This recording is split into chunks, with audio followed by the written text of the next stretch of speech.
rasuah penjawat awam semakin berleluasa. Inilah akibatnya apabila rasuah penjawat awam dilihat sebagai ikan bilis berbanding dengan salah guna pemimpin parti politik. Sedangkan rasuah tetap satu jenayah terhadap negara tidak kira sebesar mana pun. Kesannya tetap merosakkan masa depan sesebuah negara. Baru-baru ini beberapa media melaporkan seramai 46 individu termasuk 27 pegawai Jabatan Immigration ditahan dalam serbuan serentak di 4 negeri selepas terbabit sindiket salah guna cop keluar dan masuk di sempadan negara. Opselat digerakkan Suruhanjaya Pencegahan Rasuah Malaysia SPRM dengan kerjasama Jabatan Immigration Malaysia JIM membabitkan serbuan di Putrajaya, Johor Bahru, Kota Kinabalu dan Kuching. Turut ditahan 14 ejen pekerja asing dan 5 orang awam, semuanya berusia antara 21 hingga 46 tahun.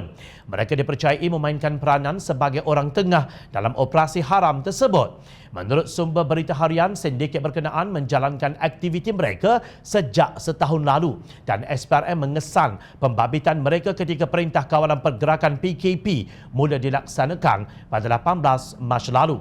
Sindiket menerima banyak permintaan daripada majikan untuk melanjutkan tempoh izin berada di negara ini dan permintaan pekerja asing termasuk parti yang mahu pulang ke negara asal mereka, kata sumber yang tidak dinamakan seperti dipetik.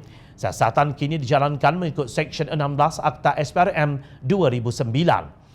Di Putrajaya, 14 kaki tangan immigration yang ditahan reman bertugas di Ibu Pejabat Immigration Putrajaya serta lapangan terbang antarabangsa Kuala Lumpur KLIA dan KLIA 2, manakala 9 lagi adalah orang awam menjadikan jumlah mereka seramai 23 orang. Terdahulu media melaporkan SPRM menahan sekurang-kurangnya 43 individu dipercayai terbabit dalam kes pemalsuan cop sempadan di Johor dan juga Selangor. Tangkapan dilakukan di Kompleks Kastam, Immigration dan Kuarantin KIK Bangunan Sultan Iskandar Johor yang membabitkan 10 anggota immigration, manakala kira-kira 30 lagi di KLIA. Sementara itu, Free Malaysia Today pula melaporkan jumlah penguatkuasa yang ditahan kerana didakwa terlibat dalam pelbagai jenayah dalam sindiket immigration ialah 34 orang. Pengarah siasatan SPRM Nur Azlan Muhammad Razali mengesahkan 56 orang ditahan setakat ini, termasuk ejen pekerja asing. Kami akan mengambil tindakan yang tegas terhadap ejen terbabit. SPRM akan bekerjasama dengan Jabatan Immigration dan Polis untuk melanjutkan siasatan berdasarkan beberapa undang-undang, katanya. Dilaporkan juga salah seorang daripada 34 pegawai immigration tersebut mempunyai rekod jenayah samun dan curi kereta. Menurut sumber portal tersebut, pegawai berpangkat rendah grade KP19 memiliki 4 kereta mewah yang disita SPRM dalam siasatan terhadap sindiket berkenaan. Kereta mewah tersebut terdiri daripada Rolls-Royce Phantom, Mustang, Audi serta Range Rover dan kesemuanya disimpan bagi pihak pegawai itu oleh seorang ejen pekerja asing.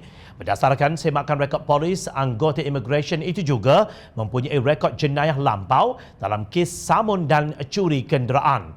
Dipercayai beliau merupakan ahli sindiket mencuri kenderaan dan samun yang diketuai ejen pekerja asing, kata sumber itu seperti dipetik. Pegawai berkenaan juga dipercayai terlibat dalam kongsi gelap. Bagaimanakah seseorang yang mempunyai rekod jenayah lampau boleh dilantik ke Jawatan Perkhidmatan Awam? Soal sumber itu.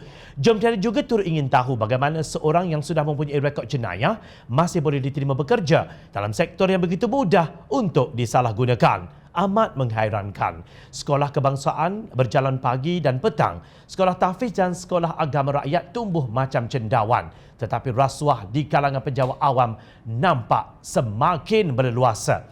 Di manakah silapnya sistem pendidikan kita?